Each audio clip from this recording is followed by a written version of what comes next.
The music industry is worth an estimated £3.6 billion to the UK economy every year. The average person spends 13 years of their lives listening to music. We're going to find out why it has such an impact on our lives. We're here at the Institute of Hearing Research to learn more about sound. So we're going to start off with the basics. So what is sound? Well, first of all, every sound starts with a vibration.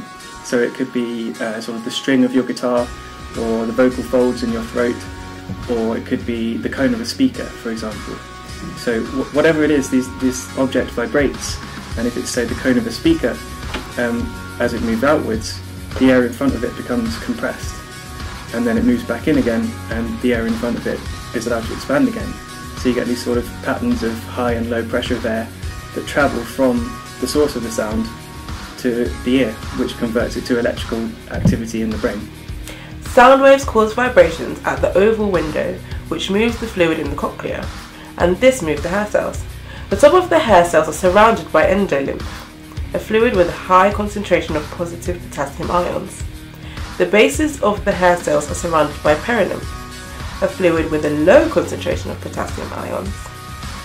The difference in the ion concentration between the endolymph and the perilymph and inside of the hair cell generates a hair cell membrane potential.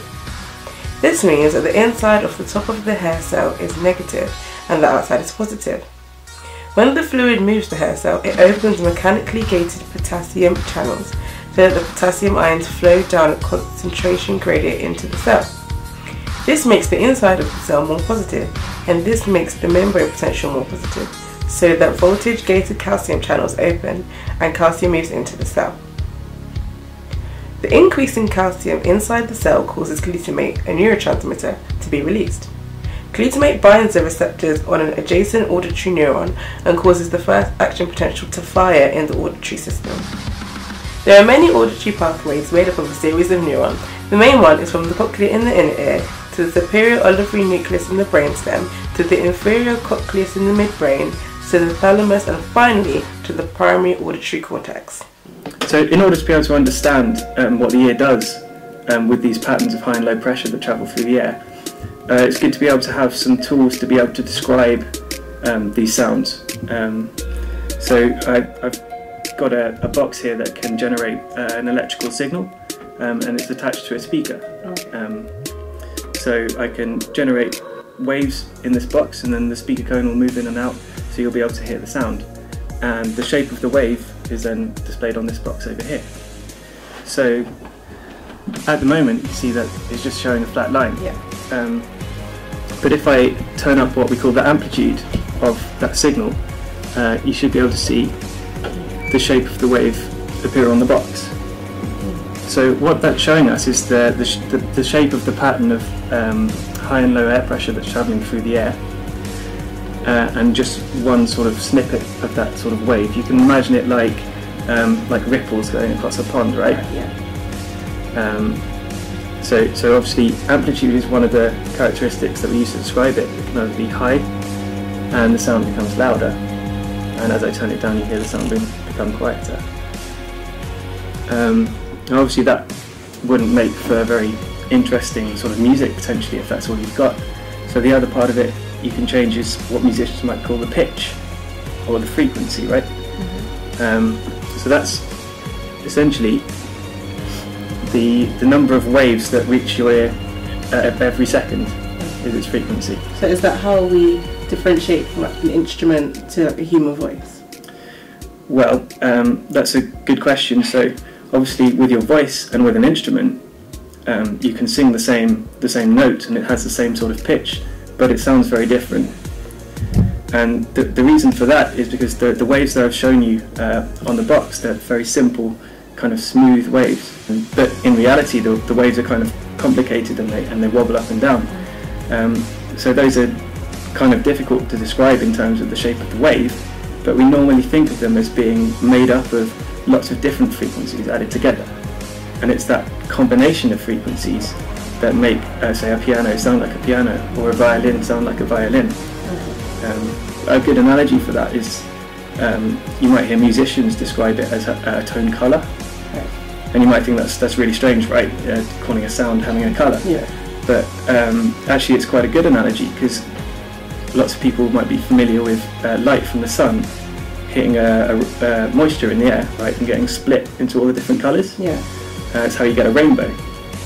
So you can think of a sound coming from a violin, while it will repeat itself over and over again in time at the same frequency.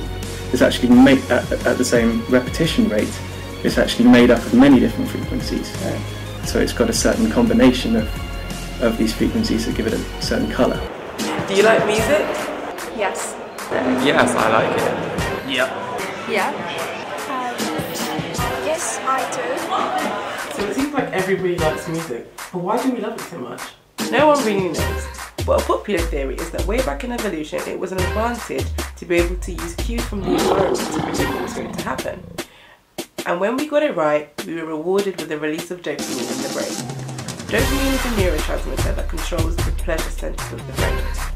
It is released in sex, eating, or with drugs like cocaine. We all love a good dance from time to time, but why does music make us dance? Lots of things happen when we listen to music. Our pupils dilate, our pulse and blood pressures rise, and our cerebellum, an area in the brain involved in motor control, is activated. The cerebellum contributes to coordination, timing, and precision, and so its activation explains our innate rhythm. The blood moving around our body is also diverted to our skeletal muscle, mostly in our legs, but also in our arms. Some people think that this might be why we start to tap our feet, sway and dance when we hear music. So people always say that classical music is supposed to help you study. So how does that, is that true? And what parts of the brain does it affect in order for that to happen? Well, that's an interesting one. Actually, it's quite a popular thing for people to think, and actually it comes from a study that was done quite a long time ago in the 90s. And what they did was that they took a group of students. They had 3 separate groups. With one group, they asked them to listen to a piece written by Mozart for 10 minutes, and then they gave them a task that was called spatial reasoning task. So it involved sort of folding and cutting paper and maybe solving mazes, that kind of thing. Another group, they asked to just listen to some relaxation type instructions, and they did the same thing, and another group listened to silence. And what they found was that the group that listened to the piece, the Mozart piece, actually did slightly better at that specific task. Right. And it's why it gets called the Mozart effect sometimes. But since then, people have tried to repeat it, and sometimes they get the effect, sometimes they don't. And nobody's said that actually it generalises to intelligence in general.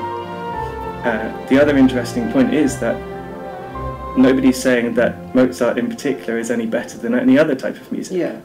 So a popular theory as to why it may be is that if you're interested in the music, it's a sort of globally sort of exciting, makes you more alert and more able to do these sort of tasks. So now we know a little bit more about music and how it impacts us, so go out there and just enjoy it.